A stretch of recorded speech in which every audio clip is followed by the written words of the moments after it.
Hello and welcome to Wishing You Well podcast with Laura Seymour.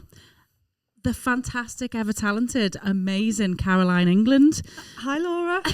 We have known each other many, many years. I think we met when I was working for the Buzz magazine and you were singing. Yeah. And then we've crossed paths on loads of things, even to kids football over the years, haven't we? I know. I think we were always, our lives were always meant to meet throughout the timeline. Yeah. So it's great to have you on today. And I've only recently been introduced to breathwork. And I've seen, obviously, I've read, I've researched, I've seen, about for the last couple of years, but only recently had my first experience, and it was absolutely incredible, and I really enjoyed it. But I want you to explain to us the amazing work that you're doing with breathwork. And I think being a singer, that is so important, isn't it? Because, it comes with breathing is so important when you're a singer, and you've got a choir now as well, haven't you? So tell us what you've been up to, because it sounds like a bit of everything. Yeah. So, the journey in breathwork started about 15 years ago.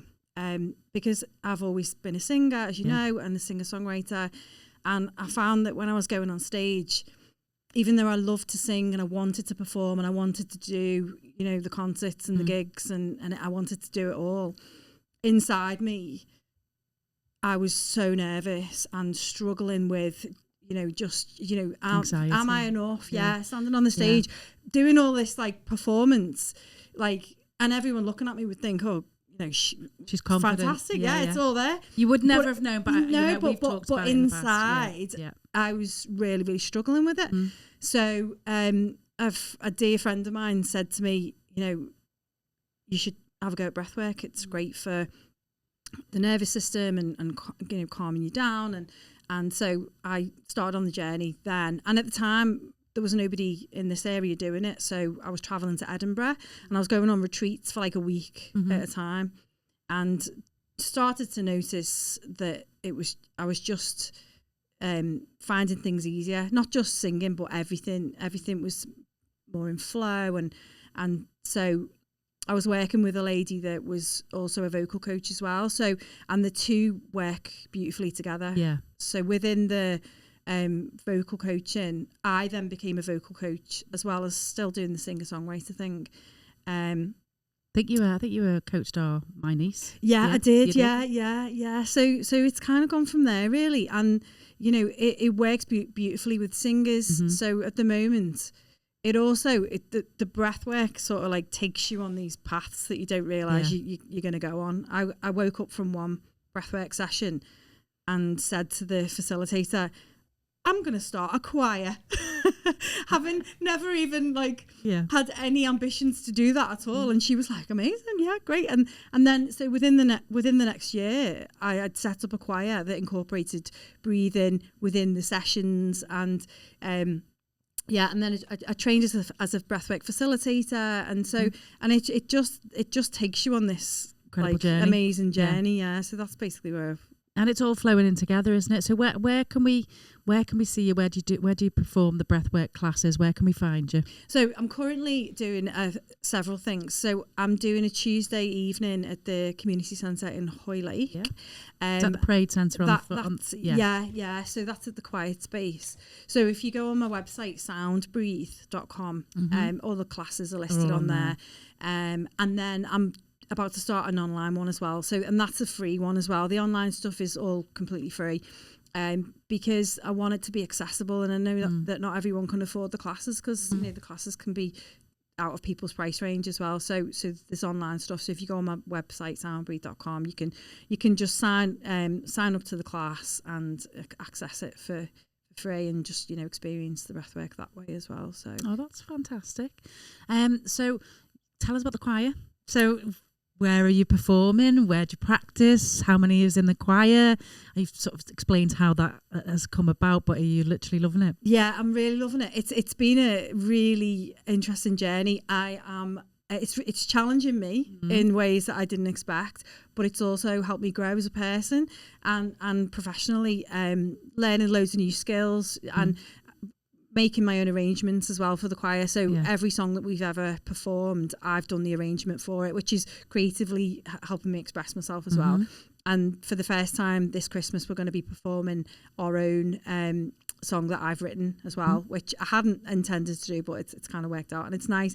And they're just a really lovely bunch of people that love singing, that get loads of benefit from the breathwork meditation, because there's something really powerful about breathing together as a group, and we just have a lot of fun. We don't take ourselves seriously. We're a community choir, so there's no audition. People say to me, "Oh, I can't sing," or I was told when I was younger I was rubbish at singing, but I love singing. So I'm like, this is for you. This is for everybody. Yeah. Every voice matters. Yeah. It's really important that we use our voices, that we sing. It's good for our well-being. It's good for the soul. It really is. Soul, and sometimes, the members will come, and you can tell that they've had a tough day or a tough week, or life's just hit them, and they'll come, and then they looking a bit down and then a bit grey, and then they leave like a shiny happy rainbow, and it's just that really beautiful sort of thing about community and the singing and the movement. Breathing. Singing is good for the soul, isn't it? We need people. We need to uplift each other. Absolutely. And it goes back to our natural instincts, like singing, moving, dancing. Exactly. Well, this is it. And I've tried to make it as accessible as possible. So there's 3 price points with the choir as well. So there's, because I realise that not everybody can afford a choir membership as well. So I've tried to make it as accessible as possible with three price points as well. So it's been really nice, and I've got into my flow as a choir leader. And when I first started, I was a little bit rabbit in the headlights, like, crikey, I need to do some breath work before I began. But now I'm much more relaxed, and they trust me to, push them outside their comfort zone gently, know. And for some, just turning up is out of their comfort zone. Yeah. So for some people, it still is getting through the door. That's the hardest part. Yeah. And even when I've got new members that started at the last term. And I ask them, so how are you getting on? How you finding it? And he's still nervous, because I knew that they were really nervous. And they'll say, oh yeah, I am still nervous, but I love it. And they're growing in confidence each week. And they're learning that they've got a voice. Their voice matters. And also within the choir community, they realise that it's okay to feel a little bit out of That's what makes you grow as a person, is it? Throwing yourselves into those things that do scare you a little bit. Definitely. And that's what builds confidence. When you do something, you think maybe this isn't for me, but then you do it and you think, actually, I'm all right. And isn't that the most wonderful experience, to be able to be part of that, push that, and create that? Yeah, definitely. It is a really a really lovely thing to do. And I always leave the sessions feeling uplifted as well, even though I'm the one responsible for everybody, I'm the one running it. But you've done some good still, at the end. At the end of I've never ever left a choir session and thought, oh, that was rubbish, or do I still want to do this?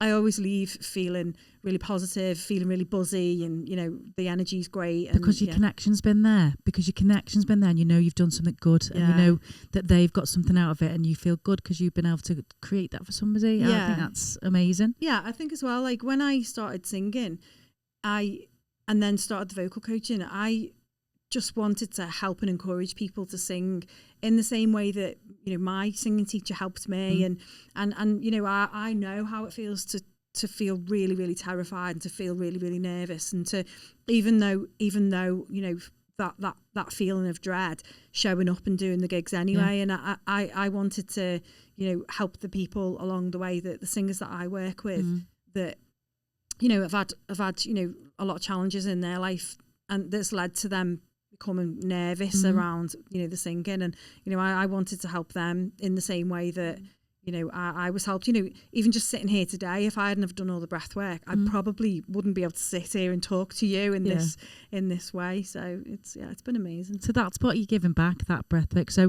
it all integrates into one. So do you still do the circuit? Because I've watched many a gig of Caroline, the amazing Caroline England back in the day. And it surprises me because I just used to sit and look at and watch you with awe. But I know anybody in the arts, we are big thinkers, big feelers. There's that creativity there that you do. Sometimes I think we're more prone. Not that I was a singer, by the way, and never. But you are more prone to imposter syndrome, or putting yourself out there. It's hard, isn't it? Well, you were a dancer, so you've performed. You know exactly, and even this podcast is a form of performance in a way. You're holding space for the interview, so that you know how that feels.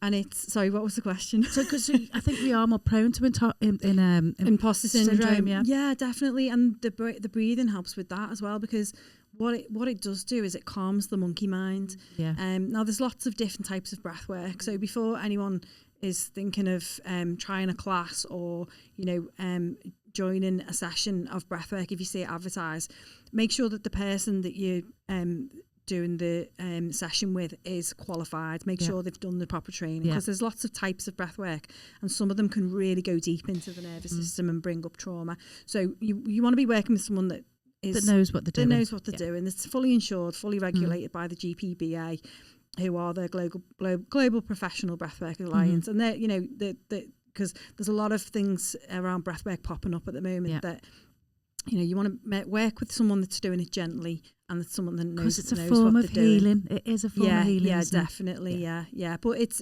is incredible. I absolutely love it. So I'm still singing, but not in the same way. Yeah. So I was doing the gigs, and I think I worked it out. I did over 2,000 gigs in my lifetime, and I started off in the small rough venues, and then worked my way up and started more and more getting the nicer gigs as they came along, and then choosing the gigs when they came in. Did I want to do this one? Yes or no? And working as a songwriter as well. And so right now, currently not performing, but will still sing if I want to. So I'll go along and do. You've got your choice. It's, I'm not out there gigging in the same way that I used to. But you can, and you will if the right thing comes along. Yeah, and ironically, my voice now is the best it's ever been, just through all the breath work and for all the coaching that I'm doing, because I'm using my voice a lot, and I'm doing the exercises with the singers as we go. So in terms of training, my voice is the best it's ever been, but I hold it back and use it when I feel like it. And so I use it within the breathwork sessions over the top of the soundtrack. So I've got this curated playlist which is produced just for me, and it's designed for breathwork to allow you to get a deeper session, and then I do healing vocals over the top. It's different every time. It's intuitive, and it comes and goes within the session when it's needed. So I am still using my voice, but in a different way. Yeah. And whenever I'm in choir, I'm always singing back to them. Do this, sing this, but do that. So brilliant. So So what would be your advice for anyone that was a bit nervous about maybe coming to a breathwork class?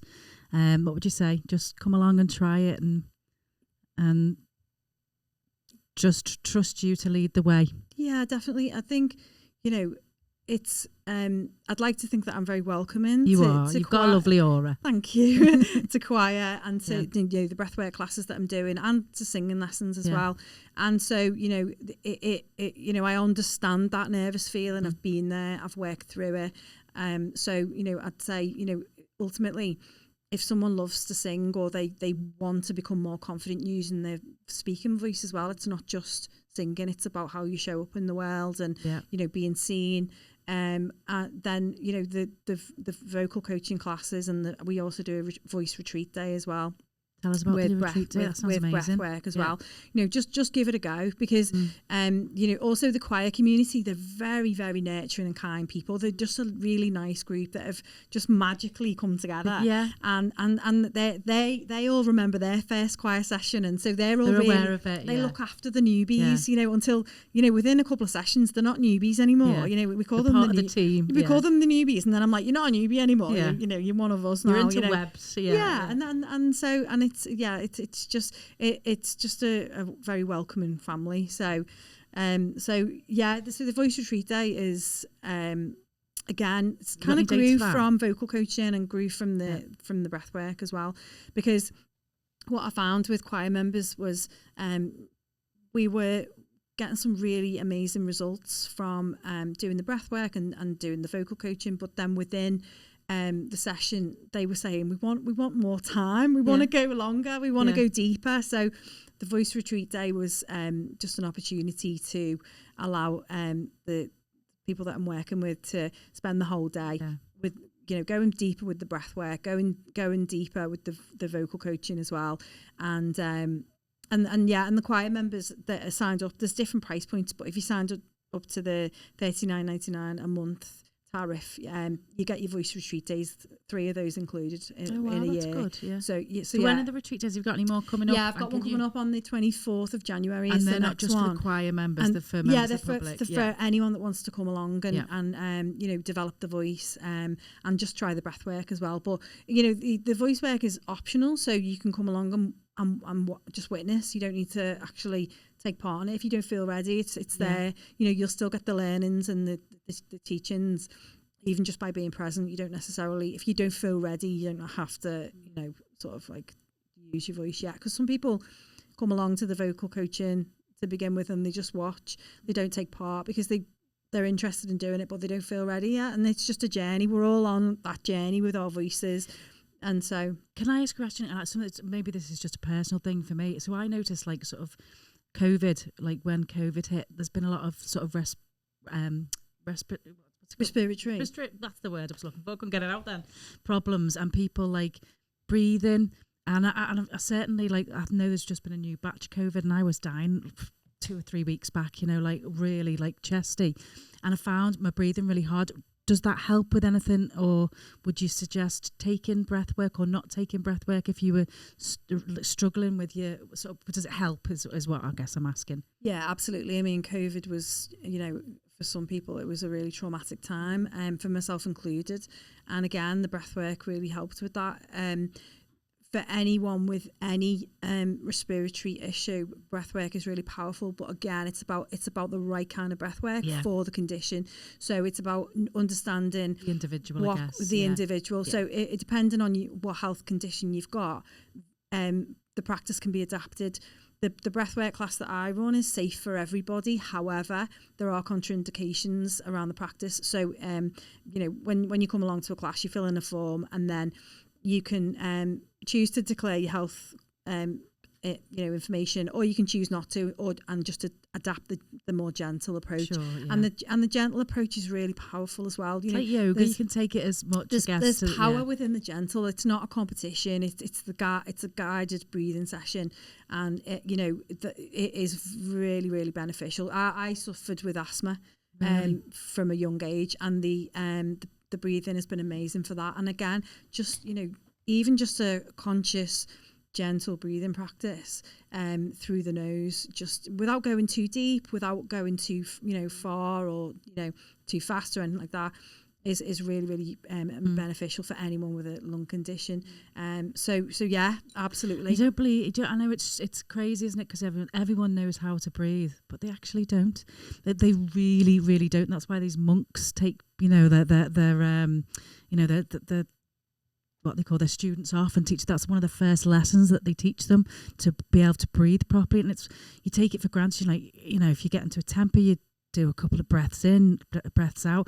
But it's a science behind that, because it actually really does relax the mind, relax the nervous system. So being able, just taking a couple of deep breaths in and letting them out, the impact of that is amazing. So to actually go deeper into breath work, I mean, that's it's powerful. Yeah, I mean, I always say to the people that I work with, try and incorporate a little bit of practice every day in the methods that I teach. And a lot of them do 5 minutes in the morning before they get out of bed, or 15 minutes before bedtime, or however much, sometimes throughout the day as well. And a lot of them say it's changed their life. And it's such a small thing. It's not. And also as well, if people struggle to meditate, because meditation can be quite challenging for a busy mind. If you've got a bit, if you're an overthinker, or if your mind's always racing, then the breath work's beautiful, because it gives you something to focus on. Yeah. It gives you that, and you can count with it. You can count out and in, and it gives you something to anchor to. And so it's then your core, isn't it? It is your anchor, the breathing, isn't it, with everything, I suppose. And it's a bit like, the more you do, the better it can be. It's a little bit like taking, taking a little chill pill every day. And if you, and we all need one of them in this fast, busy life. You know, for everything in life, you know, breathwork throughout the years has helped me in different ways for different things. Like, so the more you do it, it's like an accumulation, and it builds up, and it makes your nervous system not only calmer but also more resilient as well. You know, we're at an age where our hormones might be raging up and down. You know, we've got aging parents. We've got a lot of stress. We've got teenage kids. We've got, you know, we've got busy jobs. You know, the cost of living's going up. You know, there's so many things in our lives. You might have, you know, you might have relationship issues. You might have, you know, you might never feel like you get time to yourself or time with your friends. And you know, life can be stressful. It can be busy, and there can just be so many things thrown at you. And the breathwork can just help. Like throughout my life, the breathwork has helped me in different stages. And isn't it great? Like years ago, so maybe my parents would sort of like to battle that stress. They might, you know, pour themselves a gin or pour themselves a glass of wine. Whereas now our generation, and hopefully the generation that's coming up, is requesting these tools to be able to take those stresses away. And I think there's been a real shift, and there's a real movement.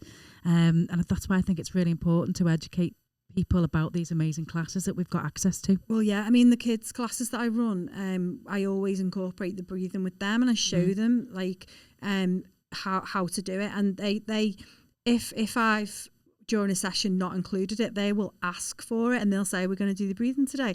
And I'm like, that's really nice. And they all say that they use it to help with going to sleep, and they help with exam stress, and it's not just for adults. But yeah, you're right. You know, when we were younger, you know, or the doc, you know, your mum might have poured a glass of gin, or the doctor would have prescribed a bottle of pills. I think I got, you know, we used to cry as a baby, have a little thimble of brandy in your bottle. Jesus. And you know, we understand a lot more now about mental health and about our nervous systems and about how to, you know, cope with things in a more positive way. You know, I'm not saying don't go to the doctor if you're desperate and you need help.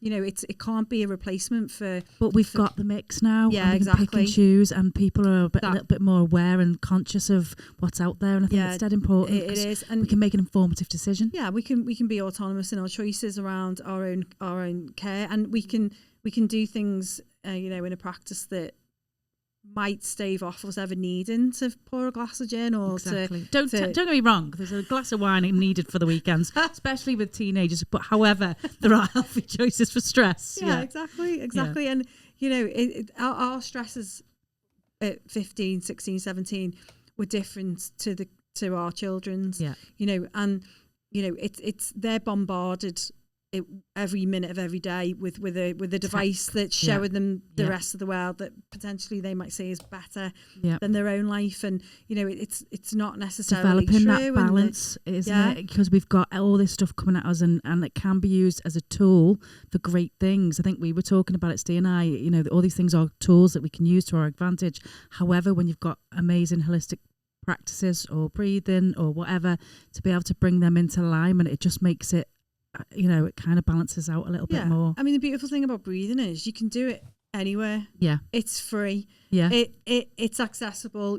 You can do it and no one's going to be even knowing that you're doing it. While I was waiting, you know, to come on the podcast, I was just sitting there enjoying a few breaths. You know, just, you know, like it's amazing that it's there. And if you can teach someone just a really simple, you know, thing that they can then use for the rest of their life, it's such a powerful thing. But the classes together, when you breathe together and you go a bit deeper, that is amazing, because it's people have really beautiful experiences. Some have really profound experiences, and you can clear trauma with it. But you can also just deal with daily stress, just and help take unpack some time for self-care. Just go inwards a little bit, and you know, it can help with creative flow. It can help with insecurities. It can release blocks. It can do so many different things. And it's always been my belief that the breath just goes where it needs to for you, you know, and you know, you don't need to push hard and go crazy. You can have a really beautiful, powerful experience just by working gently with it. And I just absolutely, I'm obsessed. You love it.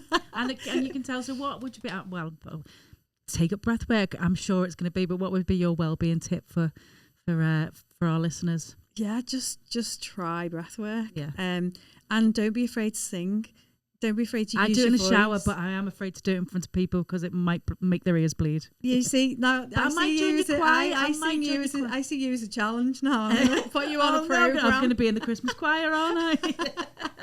Yeah, just sing more, breathe more. I do in the shower. I do sing to myself. I just, people don't enjoy it when I'm with them. You see, everyone's I'm only joking. But thank you so much for coming out. It's been lovely to see it. I wish I could talk to you all afternoon. I'm sure we will talk again. And I'm hoping to try your class on Friday. Thank you. Is it this Friday? Yeah, there is. It's the first Friday of every month in the morning. So that's at the parade school in Hoylake on the front there. Yeah, it's opposite the lifeboat thing, isn't it? Yeah, it is. Yeah. And there'll be an online one as well. So in the evening. So absolutely, I'd love to see you. Oh, brilliant. Well, thank you very much for coming in. Thank you. Cheers. I always have to say that cheers at the end.